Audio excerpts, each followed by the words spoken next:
తీసుకున్నారు అందరు ఫ్లవర్స్? చూపించండి ఏం ఫ్లవర్స్ అవి. అందరికి ఇష్టమైన ఫ్లవర్ ఏంటంటే టక్కన ఏం చెప్తారు? అందరికి నచ్చింది ఆ ఫ్లవర్? ఒకసారి వాసన చూడండి. అది ఎలా ఉంది వాసన? బాగుందా? సన్నగా వెనకాల నుంచి ఒక్క పెటల్ తీయండి. తీసిన తర్వాత ఒక్కసారి దాన్ని ఇలా నలపండి మీ చేతిలో. ఫస్ట్ వాసన వచ్చింది కదా, మరి ఇప్పుడు నలిపిన తర్వాత ఎక్కువ వస్తుంది. వస్తుందా?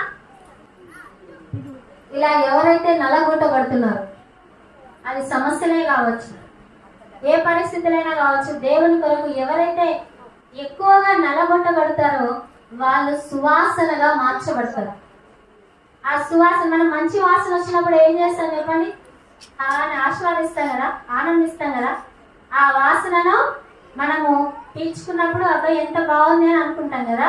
అట్లాగే మన జీవితము నలగొట్టబడుతుందంటే సువాసనగా మార్చబడుతుందని అర్థం. ఆ సువాసన ఇతరులకు ఎలా ఉంటది? ఆనందకరంగా ఉంటుంది. అంటే దేవుడు నిన్ను నన్ను ఇతరులకు, అన్య జనులకు ఎలా ఉంచుతాడు?